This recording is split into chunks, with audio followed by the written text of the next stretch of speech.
Hi there. Today we're going to learn about the writing workshop model, the writing workshop block. And I'm really excited to talk about this because writing really speaks to my heart really closely. Teaching elementary school, I taught fourth grade for a few years. It was my favorite part of the day. And I bet it is for most teachers because that's when you see your students really developing their writing and their thoughts and ideas. So it's really great.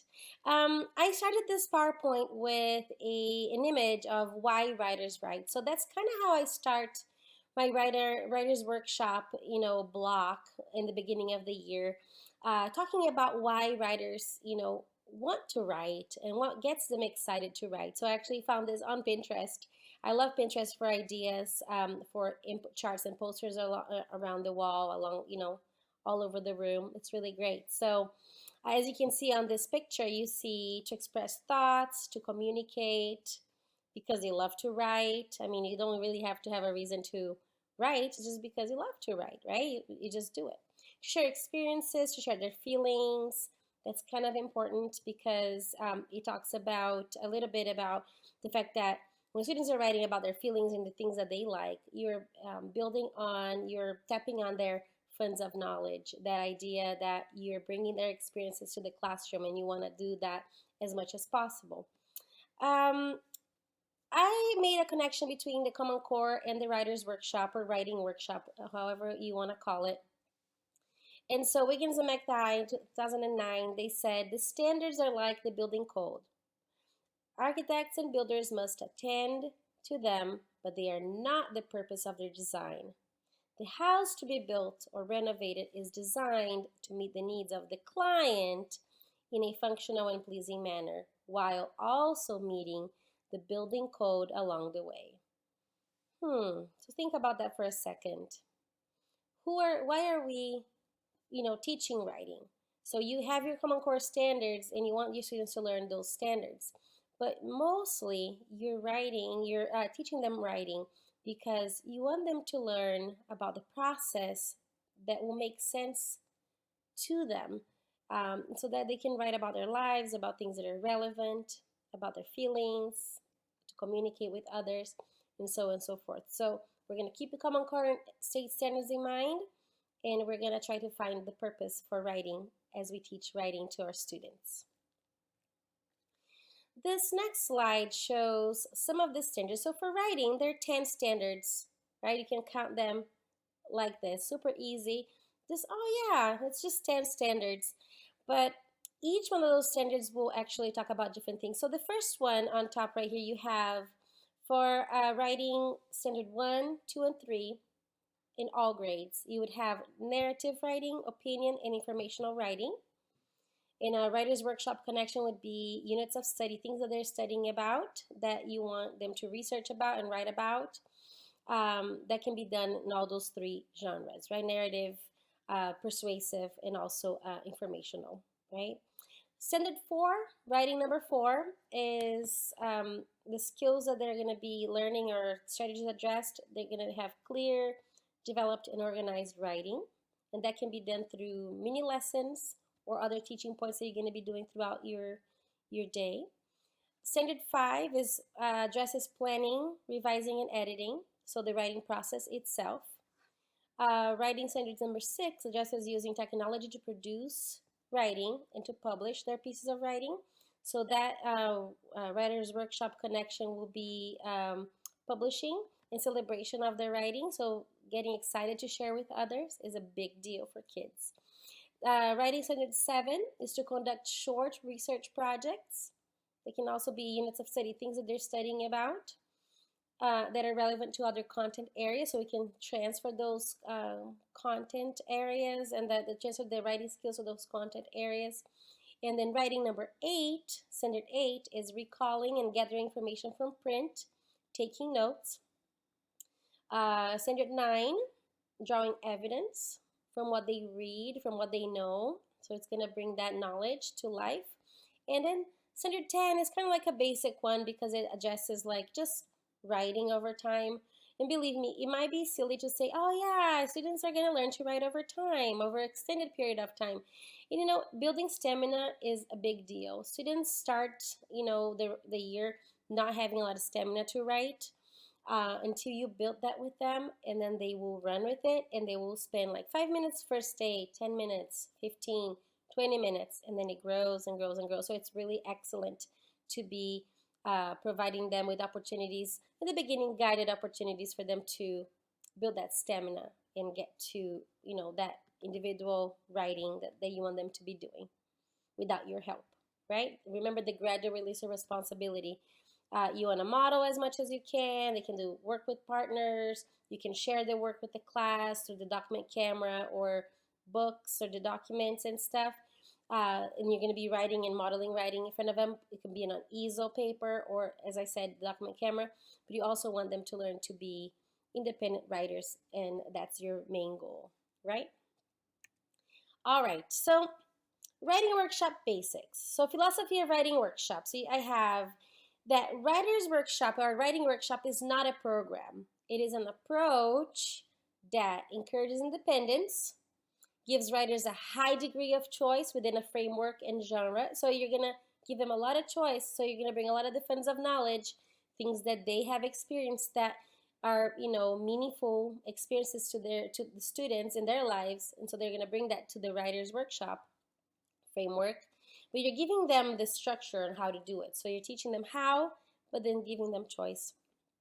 And also, the writing workshop has a regular and consistent structure. So you know what time it begins, how long the lesson lasts, how long independent writing is, and we're going to go over that in a little bit. It builds stamina and volume in writing. Students write every day, and teachers teach writing every day. That is amazing. Like, writing should be taught every day because it's a skill that you have to develop. And then focuses on the process of writing, not just the product. So you're teaching them how to get to that final product. And then uses literature to teach the craft of writing. All right, so those two pictures are examples of the meeting area in the classroom. So the room environment is very important, okay? Even if they're little, I would still suggest that they have a carpet space where they can actually sit down and have that moment of sharing and writing and modeling in front of the class, for you to model in front of the class, or sometimes for them to point things out to you that you want them to point out. So it's really important that you have that space. And then over here at the bottom, you can see the classroom in groups. So grouping is really important. You can have students that are more advanced writers help students that are not as advanced, and that goes really well because they can help each other, and then you can spend more time guiding students that need the extra help at that time. This is also an example of the room environment. So I have the writing center. You have like a space, an organized space for the pencils and paper and things you want them to have access to. I always found very important to have colored paper, cardstock, things that they can use to make their publishing more special and make them into books or any other pieces of published writing, okay? And also on the right side right here, there's like a little bulletin board like for the writing center.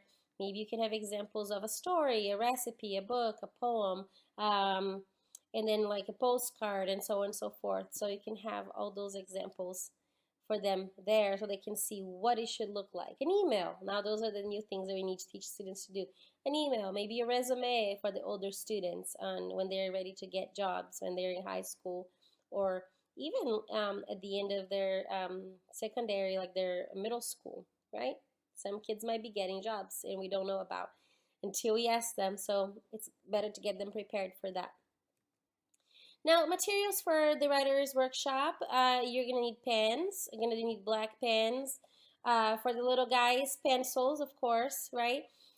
Colors, I always like to using the red and the green to distinguish between editing and revising. So those are two different processes. You can have two different colors so you can see how they're writing when they skip lines, right? And then you can have writing folders for kids, for kinder all the way to second grade. I would say it's very helpful because then they know everything is there. For the older students, you can have writing notebooks and drafting folders for them to do their drafts and show you their work. You can have a teacher notebook and folder. Sometimes you might also have that accessible to students. They might want to see what you wrote in the notebook that you shared with the class under the document camera. They can go back and look at that. Maybe a special folder in case you have a substitute teacher.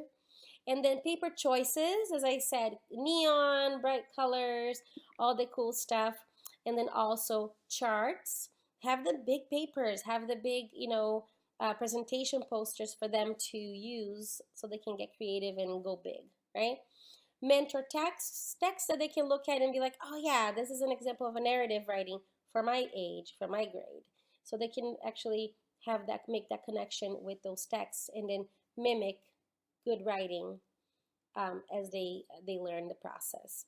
And then other things also, as far as materials, staplers, tape, revision strips that you can use when you're modeling in front of the class and you have big poster paper. You can use revision strips to kind of cover if you made a mistake, how to correct it, correct your spelling or something like that. Sometimes highlighting tape, etc. I put etc. because it could be a lot of different materials that you might get excited about. And teach them how to use all those materials before you put those out, because they will literally just make a mess if you don't know how to organize everything, where things go, how to put things away. So those routines have to be established as part of the classroom management and the writer's workshop management. All right. Okay, so the routine. So the structure of the day. So you have set up a routine, about 2-3 minutes. I'll show you in a little bit what it looks like. Mini lesson for about 8 to 12 minutes, and really try to make it simple and short, because we know that students are not able to concentrate for more than 10-15 minutes. We know that they start getting wiggly and they need a transition. So your lesson should be short so that they can retain all that information. Independent writing time should be about 25 to 40 minutes, depending on how much time you have. And you might have rotations where you're doing guided writing groups. And so you might want to be meeting with a group and then rotate. So maybe you have independent writing time a little shorter. It's up to you, depending on the grade level and how you structure your day. And so you have a mid-workshop interruption to kind of get them on track. And then you have partner work, strategy group lesson, and then conferences with students, one-on-one or small groups. And then you have sharing time or published writing time, which would be about 5 to 10 minutes. Every day there might be a student that have something to share as far as published writing, so you will let them do that. The picture on the right is showing you setup, mini lesson, independent work time, and then wrap up. And that's just for you to have in front of the students. You have somewhere in the room where they can see so that they can memorize the structure. So that's part of the beginning of setting up your writer's workshop, is to talk about the routine with them. All right, so setting up a routine, that can be something like the poster that I included here. So get your materials ready, pen, pencil, notebook, and other things. Put the date on your work. You would be so surprised that kids don't ever write their names or the date. Mostly the date. You will not remember when they did the writing. But it's important because most of all, you want to see the progress. So you want them to date and have that as a routine. Because you can compare work from like April, and then you can compare work from June, and then see how much they've grown as far as, the same type of writing, same genre, or the same writing task that you're giving them. So you want the date there. Okay, also for the parents, for conferences with parents, you might want to show work, and the dates will help you kind of backtrack and see where they were at with their learning. And then think about your plan or goal. So what's the goal for the day? Where are you at with your writer's workshop? Are you going to do, are you drafting? Are you publishing? So you should have a spreadsheet for the student with the student's name, the date, and where they're at with the writing. Drafting, are they, doing their final drafts? Are they doing revising or editing, or are they all done, right? Are they ready to start over with the process? And then tell them quietly move to the meeting area so they can have their mini lesson for the day. Have that be like an everyday routine. Don't change it. It's routine is good. And then read over previous work, things that they've done before. Um, Talk about like what the goals are for the day. Look at good pieces of writing, and always give them that excitement, that the hope that they can also write really great piece of writing as well. Um, then we have the mini lesson. So as I said, the mini lesson is short, 8 to 12 minutes max. I know it's hard. You're gonna find yourself having a really hard time making your lesson short, but you can do it. I know you can do it because I've done it before. Make sure your mini lesson has one clear teaching point that is stated multiple times so they know what they're learning about. The objective is on the wall, is on the whiteboard somewhere on a special chart. Have that teaching point there. Make sure that maybe you're doing that lesson on a poster paper that you can hang on the wall and leave that as a resource for your students. And then your mini lesson should have 4 parts. Connection to something they've learned or to another piece of writing or content that they're learning about in social studies or science or math even, right? Or your connection could also be something about what's happening in the world today. That could be like an everyday thing, could be the news as well. Then you're going to teach your lesson. So you connect, teach. Then you do active engagement. Let them talk to one another, process what they are doing, the information, and then make sure that you're giving them a linking opportunity to transfer what they've learned to something that they are doing also in school. Now the mini lesson, the connection looks like this. Yesterday I noticed. Today I want to teach you, right? Students learn why today's instruction is important to them as writers and how the lesson relates to their prior work. So, and the teaching point is stated. So you're making that connection, say, well, you learned this, I noticed this, and then that's why we're gonna learn this today. So give them a purpose for their learning. It's really important. Now, when you're teaching, so the teacher shows the students how writers go about doing whatever is being taught. We may teach by demonstrating, an example modeling how and when writers use the strategy or concept in their work. Rather than just simply telling what writers do, you should show them how writing looks like, right? Explaining and showing an example, involving the class in a shared inquiry, or taking them through guided practice on the document camera, as I mentioned before, or on the easel. And then you can say, watch me. Today we're gonna do this, or today I will show you how to write this piece of writing. Now, active engagement. You're gonna say, after you teach something, students are given a chance to quickly practice what you just taught them, right? And to share something with the class. And then you can say, now it's your turn to try this. Turn to your partner and discuss about what you just learned. Something along those lines so they can process what you're talking about. Sometimes you assume that students know what you're talking about, and then when they're actually gonna go and do the work independently, they have no idea what they're doing, what you're doing, so it's kind of crazy. Give them that opportunity to talk to one another.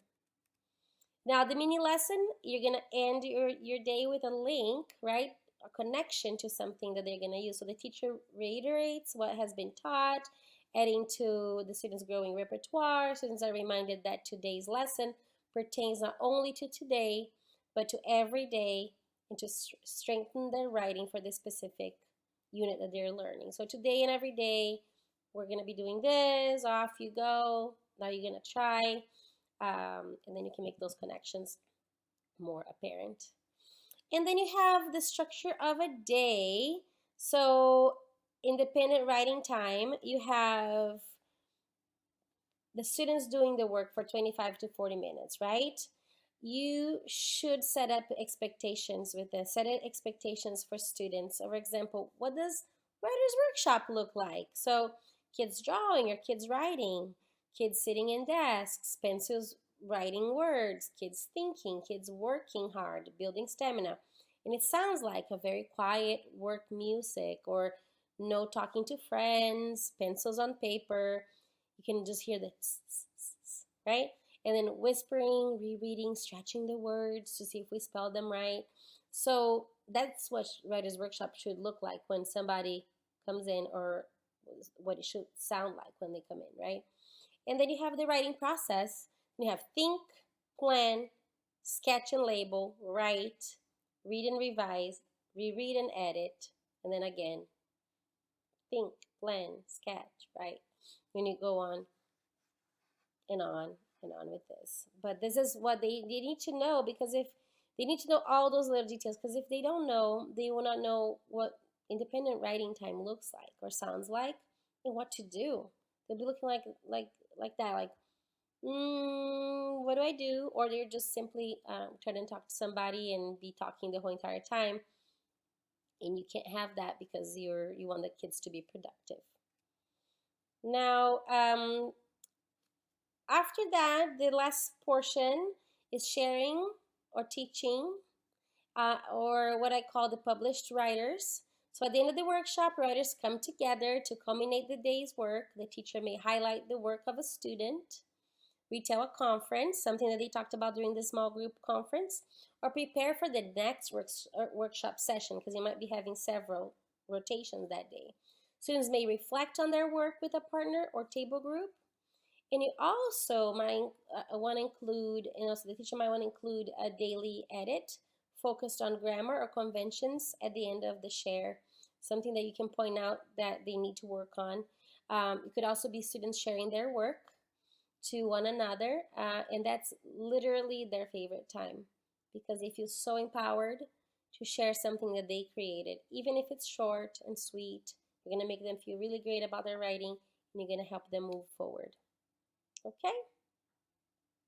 And anytime during this presentation, please feel free to pause and think, so that you can really debrief with yourself what you are learning today. Okay, so just feel free to do that.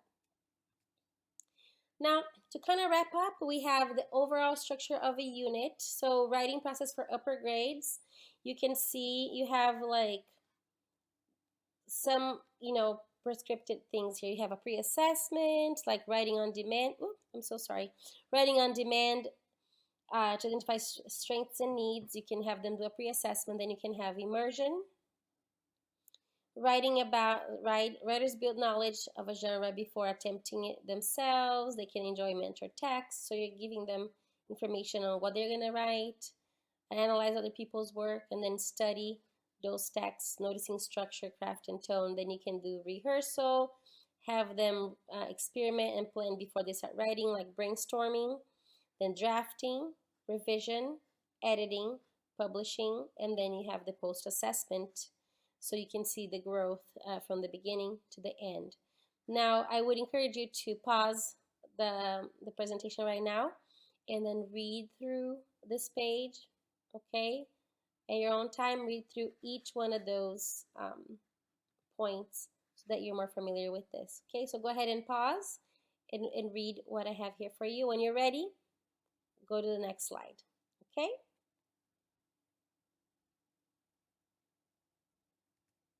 All right, now this is for the writing, for the primary grade. So that's the writing process for the primary grades. It's similar to what I explained before for the upper grades, but it's a little simpler. And as you can see right here, it varies, just depends on what the kids are learning about or writing about. But you also follow the same steps. So pre-assessment, 1 day.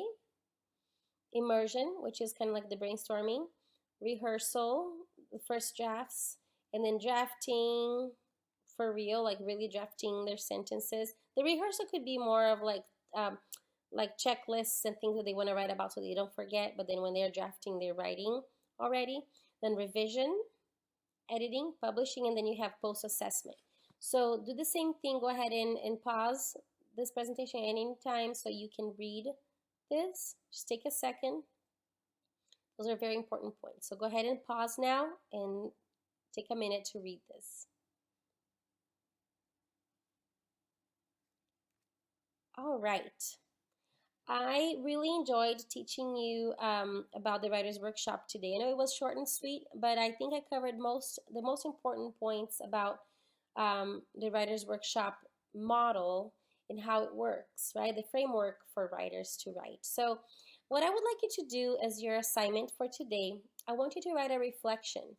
And I would like you to write it in a Word document, and you're going to upload it to our page. Um, and that's how you're going to get a grade for today for participation. So I want you to go back and look at the PowerPoint, look at this presentation, play it again. And I want you to find three main ideas that you learned today from this presentation. And I want you to elaborate on those. Write those main ideas and what they mean, expand on those main topics, and then talk about your experience. What have you seen? What have you done? Right? And then I want you to write two questions for me about today's lesson. Two questions you still have about the writer's workshop, that you might want to ask so that we can address that in class. And then I want your final assignment, you're going to copy and paste the link to this video. So you're going to find one video for me online. It could be YouTube, Vimeo, or other video, websites. I want you to find one of the topics that we talked about. For example, maybe you want to find a topic about the author's chair, like the published writing, when they sit down and they actually share with others. Find a video about that, a classroom, students sharing their work, or a teacher talking about it. And I want you to write about why you chose the video, and why this video helps you illustrate the content of this lesson today. So why would I watch this video? To talk about the writer's workshop, if that makes sense. Okay, thank you so much for watching my Panopto today, and I really enjoyed talking about the writer's workshop because it's one of my favorites. And I'll see you next time. Thank you so much. Have a good one.